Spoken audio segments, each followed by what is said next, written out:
My name is Fonda Marshall. I'm 29 years old, and on my wedding day, I found my dad standing in a hallway with no seat, while 9 people from my husband's family sat at the table that was supposed to be his. Table 1, front and center. That's where my parents belonged. Instead, someone moved them to table 14, the last table in the room, wedged between the kitchen door and a trash can. And when I asked my husband to be why, I heard him say something about my father that cracked open every lie I'd been telling myself for 2 years.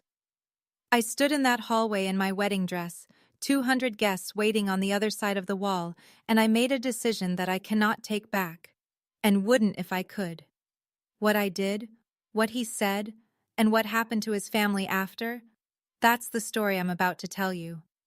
Before I do, take a moment to like and subscribe, but only if this story earns it. Drop your city and your local time in the comments. I like knowing who's out there. Now let me take you back to the morning of June 14th, the last morning I ever woke up as Garrett Whitfield's fiancé. Millfield, Ohio, population 8,000. The kind of town where the pharmacist knows your blood type and the mail carrier remembers your dog's name. I grew up on Birch Lane, in a 2-bedroom house my father bought the year I was born. He paid it off in 22 years, wrote the last check on my 16th birthday, then took us all to Dairy Queen to celebrate. My dad, Dave Marshall, fixed pipes for a living.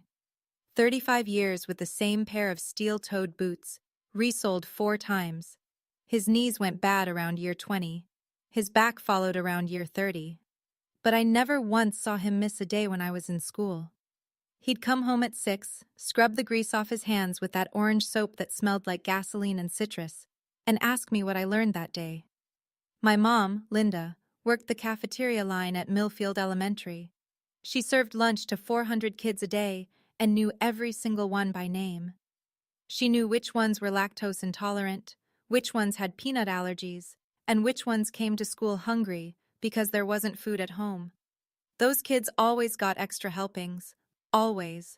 We weren't wealthy. I shared a bedroom wall with the water heater. My winter coat in 7th grade was my cousin's from 2 years before. But the door was always open, dinner was always hot, and my parents never once made me feel like I was missing anything.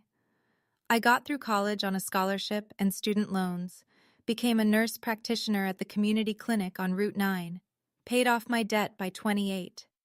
I built that life with my own hands. But the foundation?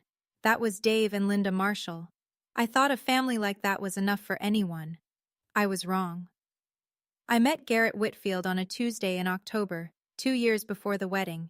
His father, Richard, came into the clinic for a routine physical. Garrett drove him. He was leaning against the reception counter when I walked through with a chart. Tall, dark hair swept back, the kind of jaw that looks like it was designed in a boardroom. He smiled at me. And I'll be honest, I smiled back. We went to dinner that Friday, then again the next week, then every week after that. Garrett was charming in a way I wasn't used to. He opened doors, pulled out chairs, took me to a French restaurant in Columbus where the napkins were heavier than my winter coat. The Whitfields were a different world.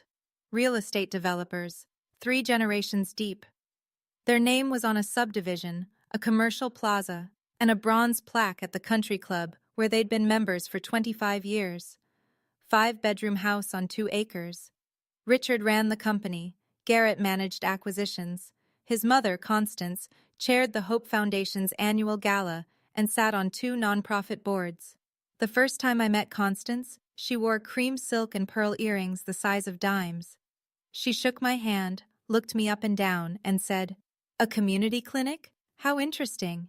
Garrett used to date the Harrison girl, Dr. Harrison's daughter over at St. Luke's. She smiled when she said it, the kind of smile that isn't really a smile. I told myself that's just how people talk in those circles. Stiff, performative.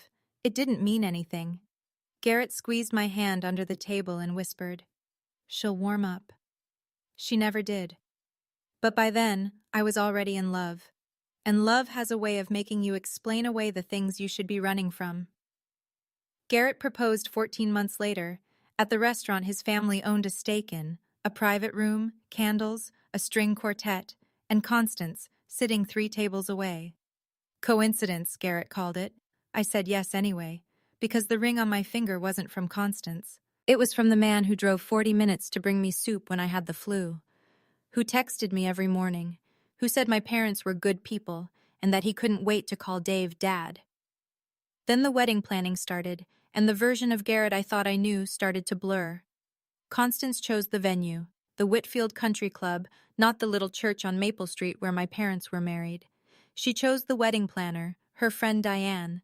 She chose the menu, and when my mom suggested adding her fried chicken as one of the appetizers, Constance tilted her head and said, "That's sweet, Linda, but this is a seated dinner, not a potluck."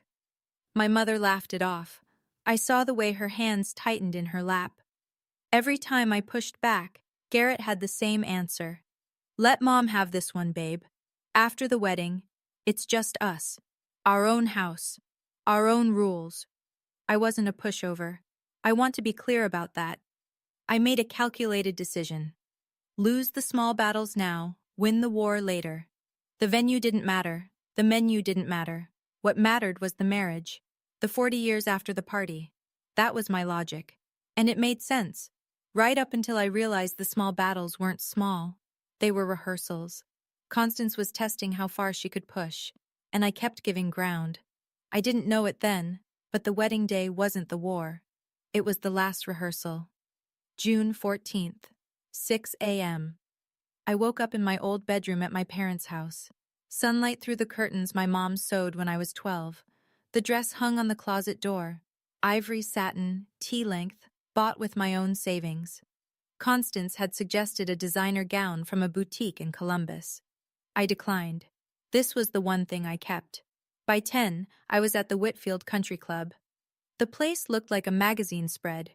White peonies in crystal vases, ivory linens, gold-rimmed chargers at every seat. 300 candles. A 12-piece string ensemble warming up in the garden. $85,000 worth of venue, decor, and catering. Mostly covered by the Whitfields. Mostly. 200 guests were expected. Half from the Whitfield side. Business associates, country club members, the mayor's wife, the Hendersons, the Porters. The other half were mine. My Aunt Grace from Akron, 3 nurses from the clinic, my college roommate, old neighbors from Birch Lane. People who drove pickup trucks and wore department store dresses and didn't know what a charger plate was. I noticed the imbalance early. The Whitfield guests filled the front rows, the center tables, the spaces closest to the dance floor. My people were scattered toward the edges. Margot, my maid of honor, my best friend since freshman orientation, leaned into me during the processional rehearsal and whispered, "Why are your aunt's people all the way in the back?" I waved it off. "Probably just numbers. Their side has more guests." Margot raised an eyebrow but didn't push it. The ceremony went off at noon. I walked down the aisle. Garrett was waiting. He looked perfect. He always looked perfect. That was part of the problem. I was so busy admiring the frame, I forgot to check what was inside it. After the ceremony, while guests filtered into the cocktail hour on the terrace, I slipped into the reception hall to check the final setup. Call it habit. I'm a nurse. I verify everything twice. The room was gorgeous. 20 round tables draped in white, gold place cards in tiny brass stands. Table 1, the head table, directly in front of the dance floor and the stage, was set for 10. That's where both sets of parents were supposed to sit, along with Garrett's grandmother and my Aunt Grace. I walked to table 1 and picked up the first place card. Gerald Whitfield, Constance's brother. I picked up the next one, then the next. Lydia Whitfield, Thomas Whitfield, Mr. and Mrs. Porter, Mr. and Mrs. Henderson, Patricia Whitfield Ross, Gerald Whitfield Jr., 9 Whitfields and their associates, no marshals. My chest tightened. I started checking the other tables. Table 2, Whitfield cousins. Table 3, country club members. I kept going. Table 10, Table 12. I found them at table 14, the last table, tucked against the far wall, next to the swinging kitchen door. I could hear pots clanging on the other side. The chairs weren't the polished mahogany that matched the rest of the room. They were padded folding chairs, the backup kind. A service cart with dirty glasses sat 2 feet away. The overhead light above the table was dimmer than the others because it was a utility fixture, not a chandelier. Dave Marshall. Linda Marshall. I stared at those 2 place cards, gold ink on cream stock, sitting on a table next to a trash can with a foot pedal. I found the wedding coordinator, Diane, near the bar. Who changed the seating chart? She didn't blink. Mrs. Whitfield adjusted it this morning. She said the bride approved. I never approved anything. I stood in that reception hall alone and did something I'd trained myself to do in the ER. Triage. Table 14, swinging kitchen door, clanging pots, folding chairs, a trash can with a foot pedal 2 feet from where my father would eat his daughter's wedding dinner. If I said nothing, here's what would happen. My parents would sit there. They wouldn't complain. My dad would straighten his tie, the one he bought in 2009, the only good one he owned, and he'd smile and say, "It's fine, sweetheart." My mom would fold her napkin in her lap and pretend she couldn't hear the dishwashers running 6 feet behind her head. And Constance would know. She'd know she could move Dave and Linda Marshall anywhere she wanted. The back of the room, the parking lot, out of the frame entirely. And no one would say a word. Every Thanksgiving after this, every Christmas, every grandchild's birthday, Dave and Linda would always be table 14. The people who didn't quite fit. The ones you seat near the service entrance so the important guests don't have to look at them. I thought about my dad's hands. 35 years of copper pipe and joint compound. He could rebuild a bathroom in a day. He saved 6 months to buy that suit. I thought about my mom's dress. She'd sewn it herself, altered an old one, added lace at the sleeves, replaced the zipper. I'd watched her work on it for 3 weekends, hunched over the sewing machine in the spare room, pins between her lips, squinting at the bobbin. These people fed me, raised me, drove through snowstorms to get me to school, and someone decided they belonged next to a trash can. I went to find Garrett. I thought he'd fix it. I thought he'd be angry on my behalf. I was wrong, for the second time that day. I know some of you watching right now are thinking about your own parents. Maybe yours were the ones who worked double shifts so you could have braces. Maybe they drove 3 hours to every school play. If you've ever had someone look at your family like they weren't enough, type "my family is enough" in the comments. Because what I'm about to tell you next is the reason I'll never let anyone put my parents at table 14 again. I found Garrett in the groomsmen's suite. He was standing in front of a full-length mirror, adjusting his cufflinks. Silver, monogrammed, a gift from Constance. Who moved my parents off the head table? He didn't look up from the mirror. Mom rearranged some things this morning. It's not a big deal. Not a big deal? They don't have seats, Garrett. Table 14 has seats. Table 14 is next to the kitchen, next to the trash. He sighed, the kind of sigh a person makes when they think you're being difficult. Fonda, we have 200 guests out there. Can we not do this right now? When then? After dinner? After they've already sat there for 3 hours? He turned from the mirror. His face was calm, patient. The face of a man who'd practiced looking reasonable while saying unreasonable things.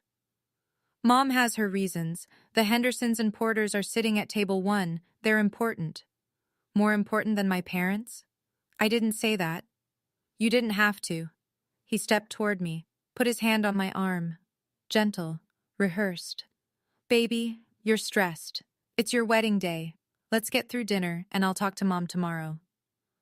Tomorrow. That was always the answer. Tomorrow after the engagement party. Tomorrow after the shower.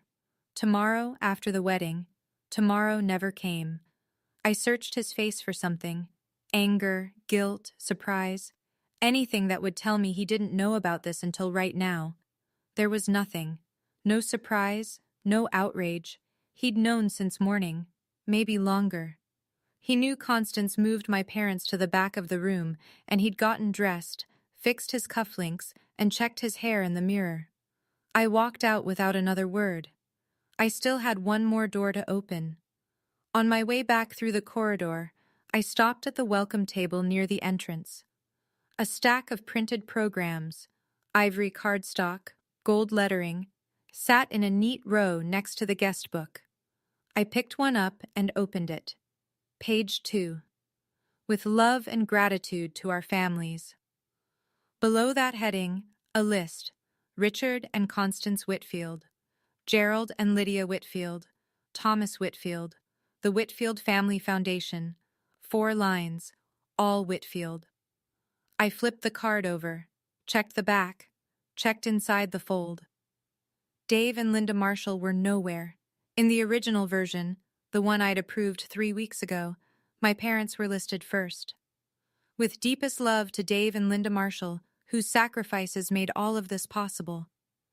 I'd written those words myself. Constance had seen the proof. She hadn't objected. She hadn't needed to. She just waited until the morning of the wedding and had Diane reprint them. My parents' names, erased. Not just from the table, from the record. I found Margot near the bridesmaids' room, touching up her lipstick. One look at my face and she set it down. What happened? I told her. The table, the program, Garrett's reaction, all of it. 30 seconds, no pauses. Margot didn't flinch.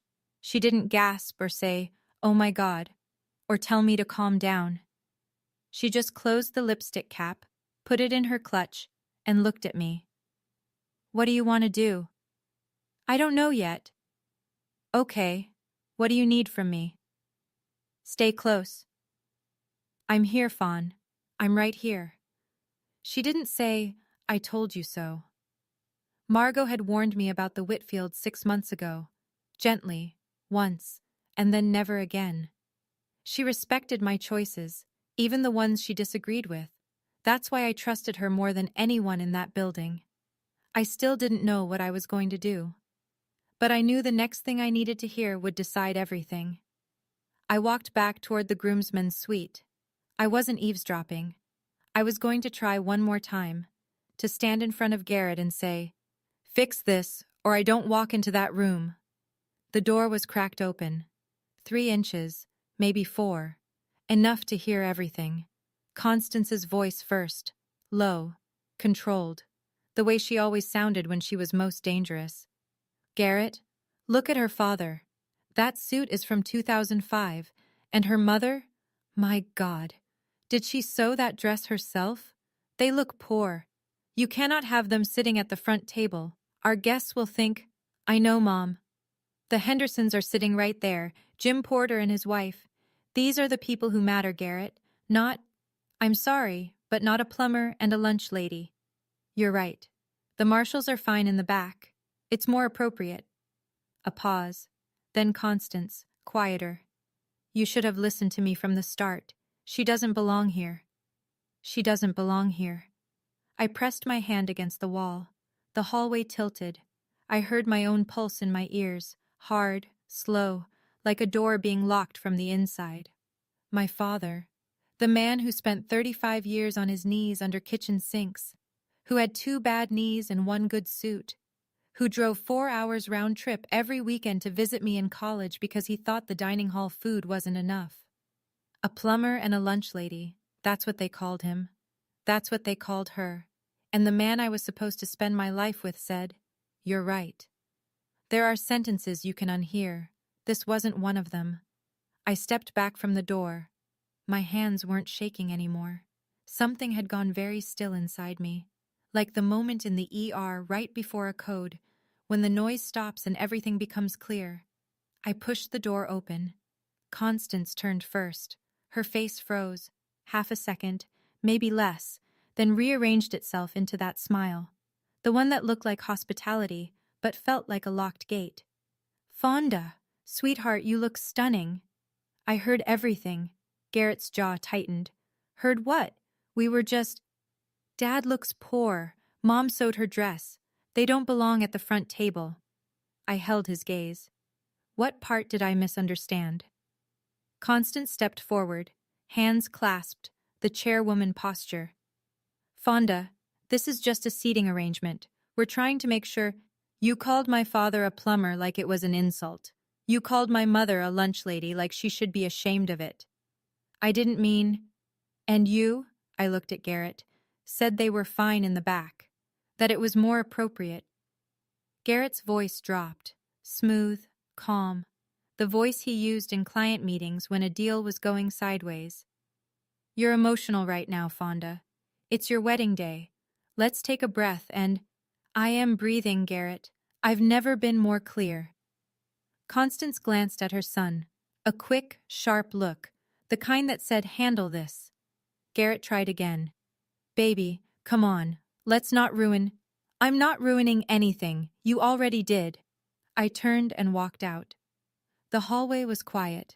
60 feet of polished hardwood between me and the reception hall. Behind me, I heard Constance hiss something to Garrett, too low to catch. His footsteps didn't follow. He didn't come after me. And that was the last answer I needed. I walked straight toward the reception hall, but I didn't go inside. Not yet. I went to find the only people in this building who had never, not once, made me feel like I wasn't enough. Margot was waiting exactly where I'd left her, leaning against the wall outside the bridesmaids' room, arms crossed, watching the corridor like a sentry. Tell me, she said. I told her, word for word, Constance's voice, Garrett's agreement, the plumber and the lunch lady. Margot was quiet for 5 seconds. Then, what are you thinking? I'm thinking I can't sign my name to this. She nodded once. No drama, no gasping, just the focused expression she wore in courtrooms. Okay, then here's what you need to know. She lowered her voice. The ceremony is done, but the marriage license, you haven't signed it yet. Diane has it. The plan was to do the signing after dinner, remember? At the sweetheart table during dessert. I remembered. Constance had insisted on making it a moment. The bride and groom signing in front of guests, like a performance. So legally, you're not married. The ceremony was symbolic until that paper gets signed, witnessed, and filed with the county. No signature, no marriage, no annulment needed, no divorce, nothing. I let that sink in. The officiant's words, the vows, the rings, none of it was binding yet. The only thing that mattered was a signature on a piece of paper sitting in Diane's leather folio. How long do I have? As long as you don't sign. But Fawn, once you walk in there, once the toasts start, once Diane brings out that license, the pressure to sign in front of 200 people is going to be enormous. I know. So whatever you're going to do, you need to decide before you sit down. She put her hand on my arm, firm, steady. I'm your lawyer and your best friend. In that order tonight. Whatever you choose, I'm standing next to you. I found my parents at table 14. Dad was sitting upright, hands flat on his knees, the way he always sat when he was uncomfortable but too proud to show it. His suit jacket was buttoned. His tie was straight. He'd polished his shoes that morning. I could tell because they had that dull shine that came from drugstore polish and a kitchen rag. Mom sat beside him, smoothing a crease in her dress. She'd altered it herself, taken in the waist, added lace to the sleeves, replaced the zipper. 3 weekends of work. I'd watched her hunch over the sewing machine in the spare room, pins between her lips, squinting at the bobbin. A server pushed through the kitchen door behind them. It swung open with a bang, letting out a blast of heat and the clatter of stacking plates. Mom flinched. Dad didn't move. Hey, sweetheart. Dad smiled when he saw me. You look beautiful. Dad, I'm so sorry about... Don't. He held up one hand. I can sit anywhere, baby girl. This is your day. It's our family's day. He looked at me for a long moment. Something moved behind his eyes. Not anger, not sadness, but something quieter. Understanding, maybe. Like he already knew what I hadn't said yet. I thought about the $12,000 sitting in the catering company's account. My parents had saved it over 15 years. A little each month from a plumber's pension and a cafeteria worker's paycheck. It covered the catering deposit, every plate, every glass of wine, every dessert that 200 guests would eat tonight.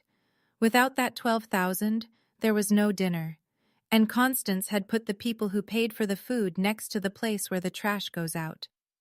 "Stay here," I said. "Both of you. I'll be right back." Mom reached for my hand. "Fonda, don't make trouble on account of us." "I'm not making trouble, Mom. I'm finishing it." The reception doors opened. 200 guests filed in, guided by the string ensemble playing Pachelbel's canon like it was a lullaby for rich people. I watched from the edge of the room as they found their seats. The Whitfield side settled into the front tables with the ease of people who always sat in front. The Millfield side shuffled toward the back, checking place cards, pulling out chairs that didn't quite match. The MC, Derek, Garrett's fraternity brother, stepped up to the mic. "Ladies and gentlemen, let's welcome the families of our beautiful couple," he gestured to table 1, the Whitfield family. 9 people stood. Constance beamed. Richard gave a modest wave. Gerald and Lydia clinked glasses. Applause. Derek paused, glanced at his card, moved on. "And now, let's raise a glass to love." No mention of the Marshalls. Not a word. From across the room, I saw Nurse Patricia, my charge nurse, the woman who trained me in the ER, walk toward table 14 with a plate of appetizers. She stopped, looked at the folding chairs, looked at the kitchen door, looked at my father. She set the plate down and came straight to me. "Fonda." Her voice was low, controlled, the same tone she used when a patient was coding. "Why are your parents sitting next to the service entrance?" "I'm handling it, Pat. That man rebuilt the plumbing in my house for half price when my pipes burst in January. He wouldn't even take a tip." "I know. So why is he sitting next to a trash can at his daughter's wedding?" "At table 1, mister." Henderson, Jim Henderson, Richard's biggest development partner, leaned toward his wife and said something quiet. She looked over her shoulder at the back of the room, then back at him, frowning. People were noticing. The seams were starting to show. The first course was served. Butternut squash bisque in white porcelain bowls. My parents' $12,000, plated and garnished with microgreens. Constance left table 1 and walked toward the bar, her friend Vivian at her side. Their path took them directly past table 14. I was standing near the dessert station, 20 feet away, close enough to see, close enough to hear. My mother was adjusting the lace on her left sleeve. The stitching had come loose, 3 inches of thread hanging from the cuff. She was trying to tuck it under discreetly, with the focus of someone who didn't want to be noticed. Constance stopped, looked at Mom's sleeve, then turned to Vivian. Bless her heart, someone should have bought her a proper dress. She sipped her champagne. "But I suppose you have to know your place." She said it the way she said everything, with a smile, at a volume that was technically private, but perfectly calculated to carry. My mother's hands went still. She stopped fiddling with the sleeve. Her eyes dropped to the table. Dad reached under the tablecloth and took her hand.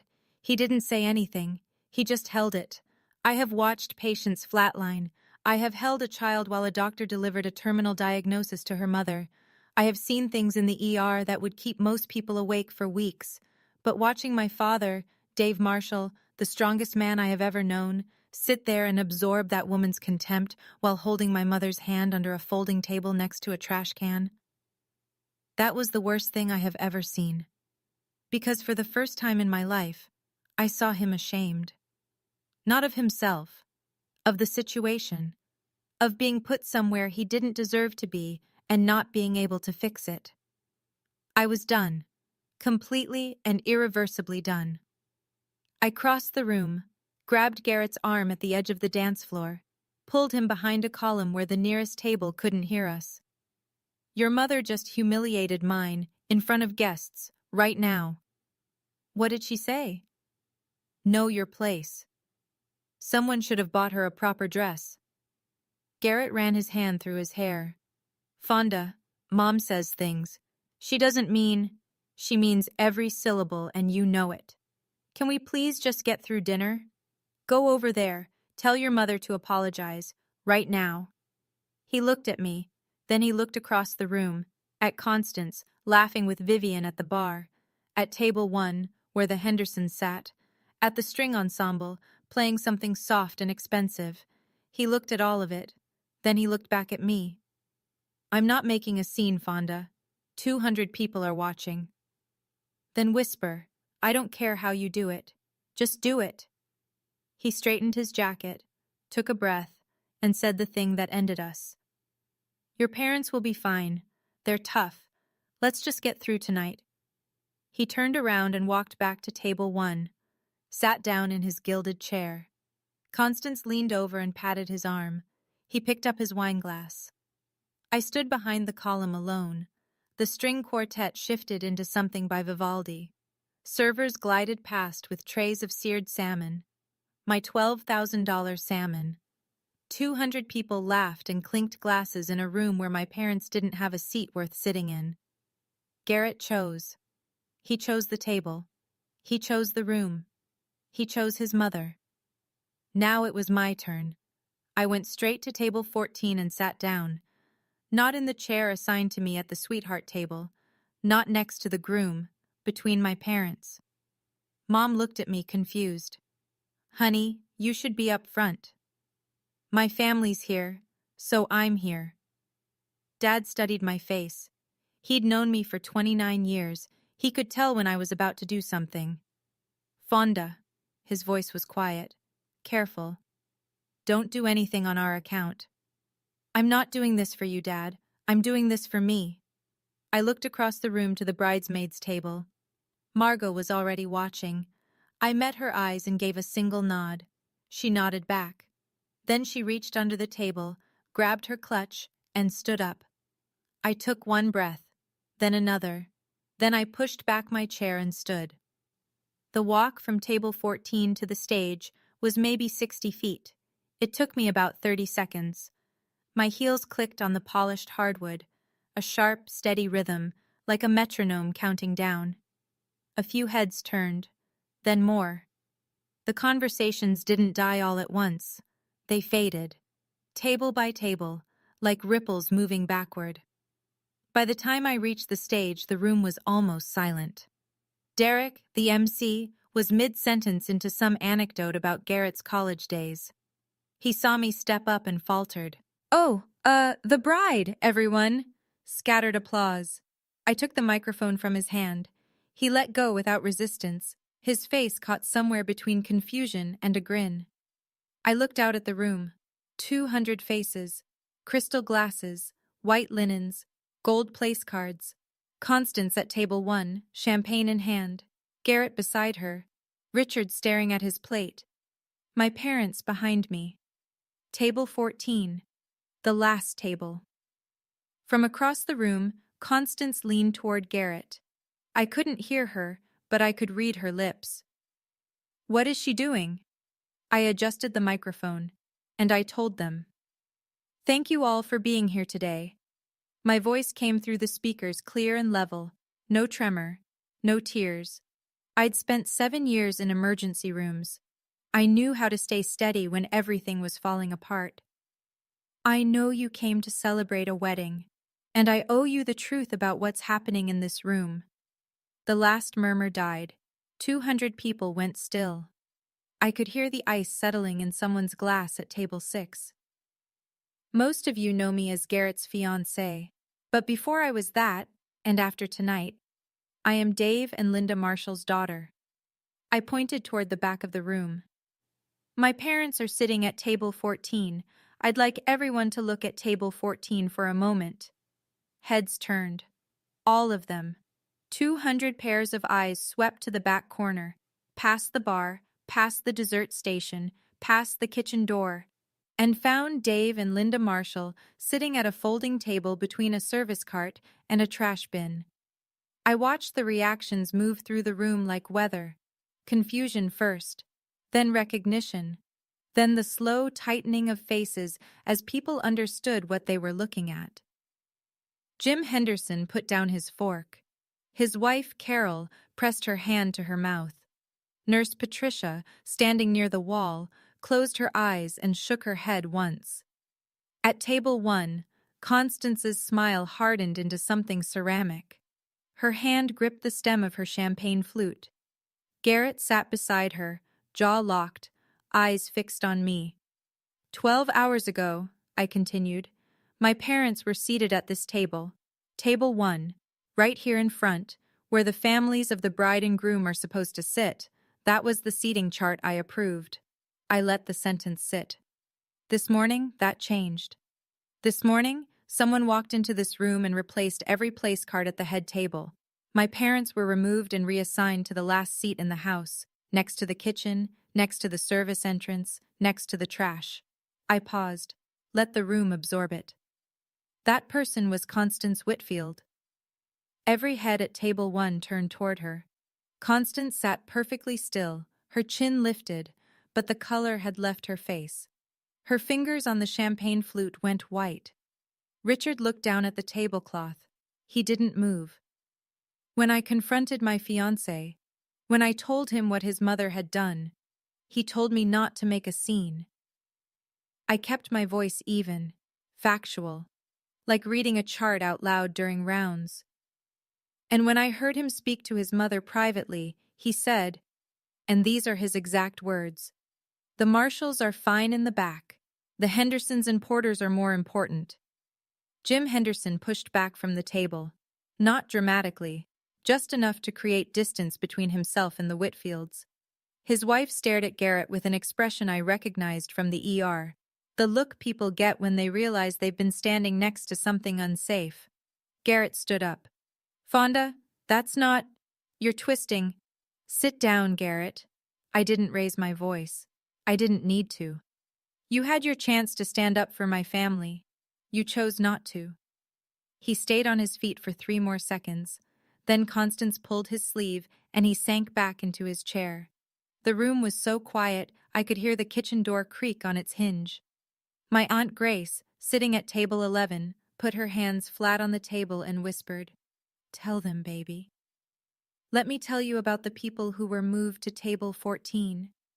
I turned slightly, just enough to see my father in my peripheral vision. He was sitting upright, hands on the table, eyes fixed on me. My father, Dave Marshall, fixed pipes for 35 years. He has 2 bad knees and 1 good suit, the one he's wearing right now. He saved 6 months for it. A woman at table 9 pressed a napkin to her eyes. My mother, Linda Marshall, serves lunch to 400 kids every school day at Millfield Elementary. She knows every child by name. She knows who's allergic to peanuts, who can't have dairy, and who comes to school hungry. Those kids always get extra. I turned back to face the front tables. My parents put $12,000 toward this wedding. They saved it over 15 years. That money covered the catering deposit. I let the math settle over the room. People looked at their plates, looked at their wine glasses, looked at the seared salmon and the butternut bisque. Every plate you're eating tonight, my parents paid for it. Then I looked directly at Constance. And you put them next to the garbage. The room fractured. Gasps. A sharp intake of breath from table 3. Vivian, Constance's friend, set her glass down and put 6 inches between herself and the woman she'd been laughing with 20 minutes ago. From the back, a man I didn't recognize, someone from the Millfield side, stood up. Then Nurse Patricia, then my Aunt Grace. They didn't say anything. They just stood, like witnesses. Constance opened her mouth to speak. Nothing came out. Garrett stared at his plate. Richard Whitfield still hadn't moved.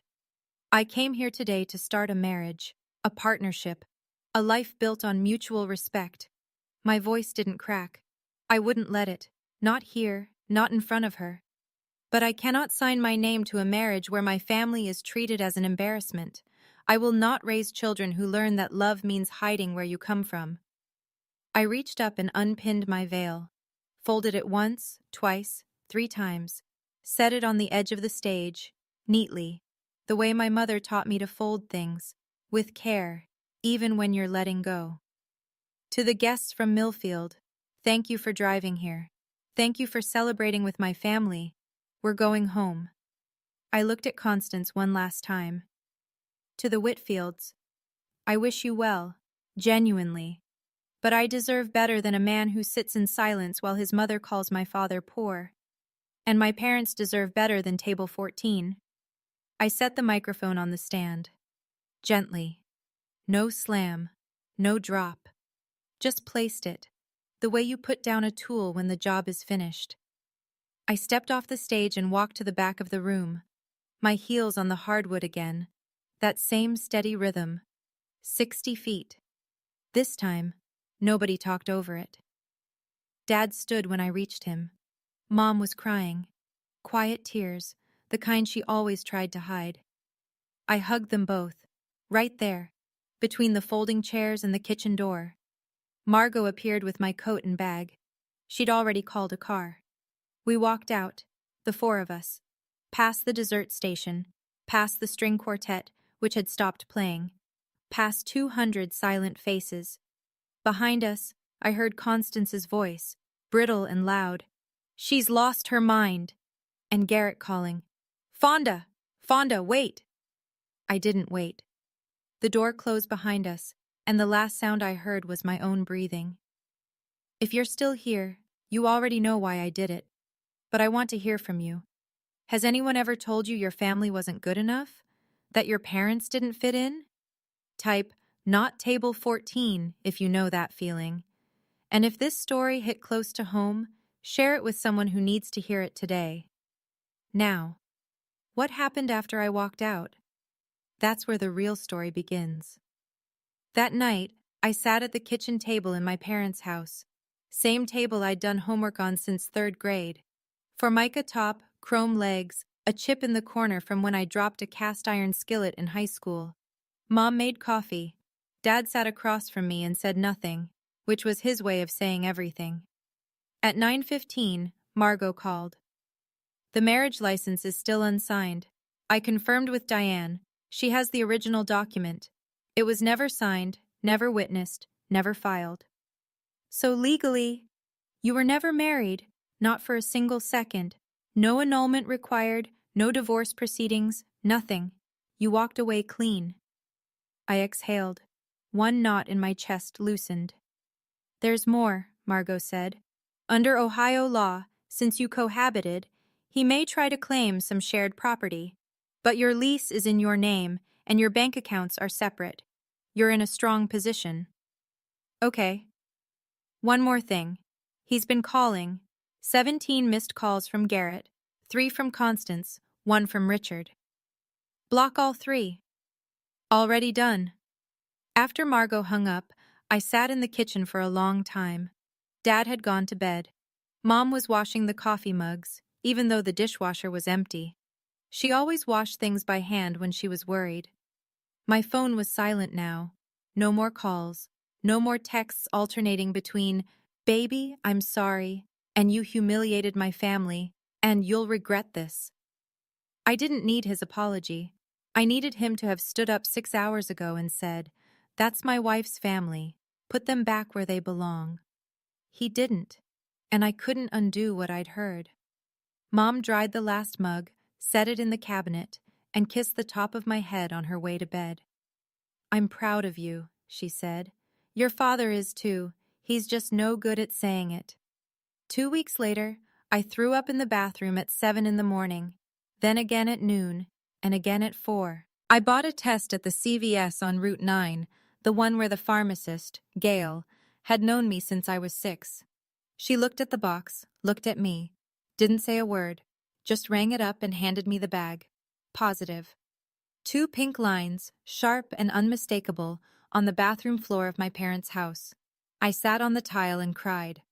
Not the way I'd expected to cry if this ever happened, with joy or surprise, or that breathless gratitude people describe in pregnancy announcement videos. I cried because my life had just become 10 times more complicated, and I was sitting on a floor that still had the same grout my dad installed in 1998. I was going to be a mother, and the father was a man I'd walked away from in front of 200 people. The question came fast. Tell Garrett? The answer came faster. Yes. This child had a right to know both parents. But telling him didn't mean going back. It didn't mean second-guessing. It didn't mean trading my dignity for a co-parenting arrangement wrapped in Whitfield money. Mom found me an hour later. She came in for towels, saw the test on the counter, and went very still. Then she sat on the floor beside me. Cold tile, bad knees. She didn't ask questions. She just put her arm around me and held on. "You're not alone," she said. "You've never been alone." "I know, Mom. Your dad's going to lose his mind, in the good way." I almost laughed. Everything was harder now. But harder didn't mean wrong. And alone didn't mean defeated. Not when I had a mother who'd sit on a bathroom floor without being asked. I told Garrett by email. Margot reviewed every word before I sent it. 3 sentences. Professional. Final. "I'm pregnant. I'm keeping the baby. If you want parental rights, all communication goes through legal counsel." His response came in waves. The first email. "Come home, Fonda. We'll raise this baby together. We can fix this." The second, 4 hours later. "My family will fight for custody. You have no idea what you're up against." The third, at midnight. "You're making the biggest mistake of your life." 3 emails, 3 different men, pleading, threatening, predicting ruin, all from the same person who couldn't stand up to his mother over a seating chart. Then Constance called. She'd gotten a new number. Mine was blocked, so she tried the house line. Dad answered. I was standing in the kitchen doorway. "Mr. Marshall," Constance said, her voice perfectly measured. "I trust you understand that this child is a Whitfield. We have the best attorneys in the county." Dad looked at me. I nodded. "Mrs. Whitfield," he said, "my daughter has a lawyer. Talk to her, not to me." He hung up, set the phone down gently, went back to his coffee. That week, Margot connected me with her colleague, Hannah Wells, a custody attorney out of Columbus. Hannah was direct.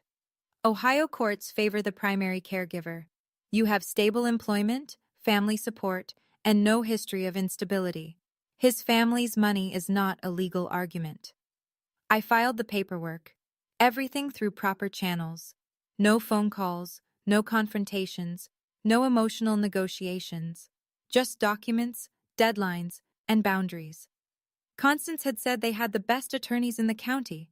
Maybe they did. But I had something she didn't anticipate. A woman who stopped being afraid of her on a Saturday in June. The fallout came quietly. No explosions, no headlines, just the slow, steady erosion of everything the Whitfields had built their reputation on. Jim Henderson called Richard the following Monday. I didn't hear the conversation firsthand. I heard it later, secondhand, through Margot, who heard it from Hannah, who heard it from a paralegal whose husband played golf with Henderson. "Richard, I've been thinking about the development on Oak Ridge. I'm not comfortable moving forward." "Jim, what does a wedding have to do with a business deal?" "If that's how your family treats the people closest to you, I need to think about how you'd treat a partner when things get difficult." Henderson pulled out of the Oak Ridge project, a mixed-use development worth, by local estimates, somewhere north of $300,000 in Henderson's share alone. Richard had to find a new investor. The project stalled 8 months. 3 weeks after the wedding, the Hope Foundation board met behind closed doors.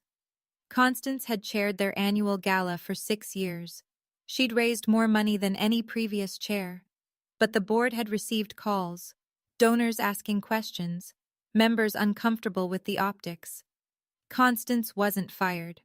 That's not how these things work in small-town society. She was invited to step back, to focus on family. The gala went on in September without her name on the program. I didn't orchestrate any of this. I want to be clear about that. I never called Henderson. I never contacted the foundation. I never posted on social media. I never told anyone outside of Margot and my parents what happened in that hallway. I didn't have to. 200 people watched Constance Whitfield put a plumber and a lunch lady next to the trash, and 200 people went home and talked about it. Consequences don't always come with a microphone. Sometimes they come with a phone call on a Monday morning. A month after the wedding, Garrett showed up at my parents' house. I was upstairs. I heard the knock, then the screen door creak, then my father's voice. Garrett. Mr. Marshall, I came to apologize. I was hoping to talk to Fonda. She told you. Go through the lawyers. I know what she said, but I want to say this in person. I should have handled things differently. I should have stood up for your family. Through the window I could see them. Dad on the porch, arms at his sides.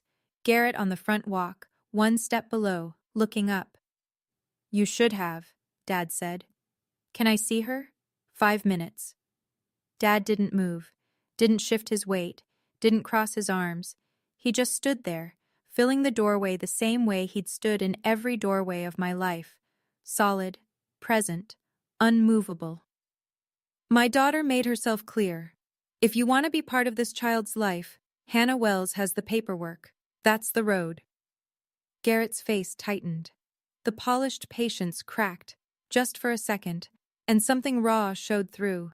Not remorse, but frustration. The frustration of a man who was used to getting his way and couldn't understand why the script had changed. You're going to regret this, he said. My family won't let this go. Dad looked at him for a long moment. Then he said something I'll never forget. I'm not keeping anyone out, son. I'm keeping the door. He stepped back inside and closed it. Not a slam, a click. The quiet, definitive sound of a latch falling into place. I watched from the upstairs window as Garrett stood on the walkway, staring at the closed door. Then he got in his car and drove away. Dad never mentioned the visit. That night at dinner, he passed the potatoes and asked me how the clinic was going. 5 months. That's how long it took to build a new life from the pieces of the old one. I found an apartment 3 blocks from my parents. 1 bedroom, 2nd floor, $850 a month. The carpet was beige. The kitchen had 1 counter. The bathroom fan sounded like a helicopter taking off. It was mine. Mom came over with a measuring tape the first day. By the end of the week, she'd sewn curtains for every window, blue gingham for the kitchen, white cotton for the bedroom, yellow flannel for the room that would be the nursery. Dad showed up with his toolbox on a Saturday morning, fixed the leaky faucet in the kitchen, replaced the shower head, reinforced the closet rod. Then he spent 3 hours in the nursery building a shelf out of reclaimed wood from a barn demolition in Fairfield County. He carved a small groove along the top edge, no name yet, just a notch where one would go. I dropped to part-time at the clinic during the last trimester. My charge nurse, Patricia, rearranged the schedule without me asking. You covered for me during my hip surgery, she said. This is nothing. I won't romanticize it. There were nights I sat on the kitchen floor and cried. Not because I regretted leaving. I never regretted that. Because carrying a child alone is hard in ways nobody prepares you for. The 2 a.m. cramps with no one to get you water. The ultrasounds where the tech asks, "Is Dad joining us?" The baby shower my mom threw in the living room, where the only empty chair was the one that would have been his. I chose this. I'd choose it again. But choosing something right doesn't make it easy. Single motherhood isn't a punishment. But it's not a vacation either. It's just life. And I was living it. Elise Marie Marshall came into the world on a Tuesday at 6:14 in the morning. 7 pounds, 2 ounces, 10 fingers, brown eyes, a scream that shook the delivery room. Marshall.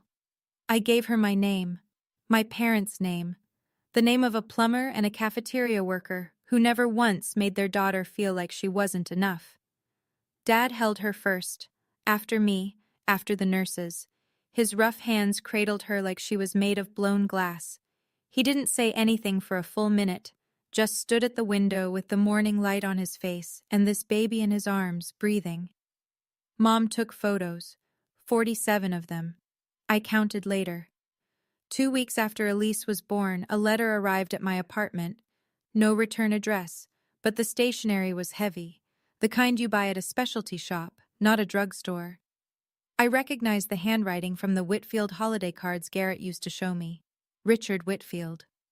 I opened it standing at the kitchen counter, Elise asleep in the bassinet 3 feet away. Fonda, I owe you an apology. Not for what my wife and son did, but for what I didn't do. I was in the room. I saw the seating chart change. I heard the conversation. And I said nothing. That silence is on me, and I'll carry it. I don't expect forgiveness, and I'm not asking for access to my granddaughter. But if there ever comes a day when you'd allow it, I'd be grateful. I read it twice, folded it, put it in the nightstand drawer next to Elise's hospital bracelet. I didn't reply. Not that day, not that month. Maybe Richard was sincere. Maybe this was strategy. I didn't know, and I was done making decisions based on hope. This time, I'd let time answer, not wishful thinking. 1 year later. Elise is 13 months old. She has my eyes and her father's jaw, and a laugh that sounds like a hiccup played through a tiny speaker. I'm back full-time at the clinic. Last month they promoted me to shift lead. It came with a $2 raise and a set of keys to the supply closet. I've never been more proud of a set of keys in my life. The apartment still has beige carpet and one kitchen counter. But the walls are covered now. Photos of Elise at the pumpkin patch. Elise with Dad's reading glasses on her head. Elise smearing sweet potato across Mom's apron. The bookshelf Dad built holds 32 children's books, and one framed picture of my parents on their wedding day, 1991, standing outside the church on Maple Street. The custody arrangement went through family court in October. Garrett gets 2 weekends a month. He picks Elise up at 9, returns her by 5. On time, every time, I'll give him that. Constance is not part of the arrangement. Not because I banned her, but because I set one condition. Any visit with extended family requires my presence or my parents' supervision. Constance called it an insult. I called it a boundary. She hasn't met Elise. Not because the door is locked, but because she won't walk through it on anyone's terms but her own. Garrett and I communicate through a co-parenting app. Short messages, pickup times, doctor's appointments, no small talk, no arguments, just logistics. He's different on handoff days. Quieter. He holds Elise a little longer before giving her back. Once, I saw him smell the top of her head and close his eyes, and something in my chest ached. Not for him, but for the version of him that might have existed if he'd been brave enough to choose differently on a Saturday in June. Sunday dinner at the Marshall house. 6 o'clock. Same as every week since I came home. The table is the one I grew up with. Formica top, chrome legs, that chip in the corner. 6 chairs, and not a single one matches. Dad's is a wooden rocker he refinished from a yard sale. Mom's has a cushion she crocheted in 2004. Mine is a folding chair from the garage, the good kind, with a padded seat. There's no place cards, no chargers, no string quartet. Mom made her fried chicken, the recipe Constance cut from the wedding menu. Mashed potatoes from scratch. Corn on the cob because Elise likes to hold it, even though she doesn't have enough teeth to eat it. Margot is here, and her boyfriend, Tomas, who she met at the courthouse last spring. Patricia came too. She brings pie every Sunday now and claims it's because she bakes too much. Nobody believes her. Nobody cares. Elise is in Dad's lap, grabbing at his glasses. He lets her. He always lets her. You know, he says to her, close and quiet, like he's sharing a secret. Your grandpa used to fix pipes for this whole town. Now I just fix things for you. She throws a spoon on the floor. Everyone laughs. I look around the table. The overhead light buzzes a little. Dad says he'll fix it next week. The wallpaper in the hall is peeling at the seam. There's a draft from the back door that Mom covers with a rolled towel from November to March. No champagne, no crystal, no $85,000 venue. But every person at this table chose to be here. Every person belongs. And nobody is sitting next to the trash. This is my table 1. I'm not telling you this story to teach you anything. Everybody's situation is different. Everybody's breaking point is different. And I don't know your table 14. But if you're sitting in one right now, if there's a room in your life where you're always in the back, always near the door, always made to feel like you should be grateful for the chair instead of asking why it's next to the garbage, I want you to know something. You can stand up. You don't need a microphone. You don't need 200 witnesses. You don't need a lawyer standing in the hallway or a father blocking the door. You just need to know, in your bones, past the doubt, past the guilt, past the voice that says, don't make trouble, that the people you love deserve better. And if the person you chose agrees when someone calls your family poor, that person didn't choose you. They chose convenience. They chose comfort.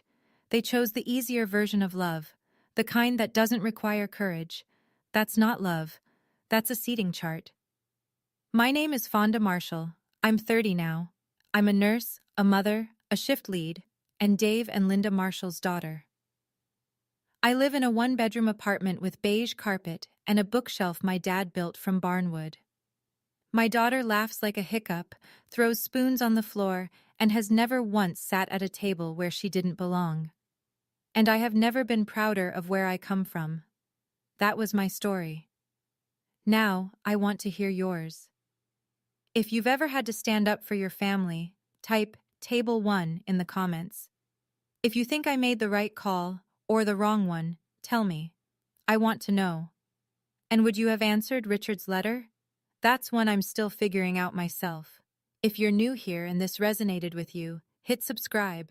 I share stories like this every week, and there's another one in the description I think you'll connect with. Thank you for staying until the end. That means more than you know.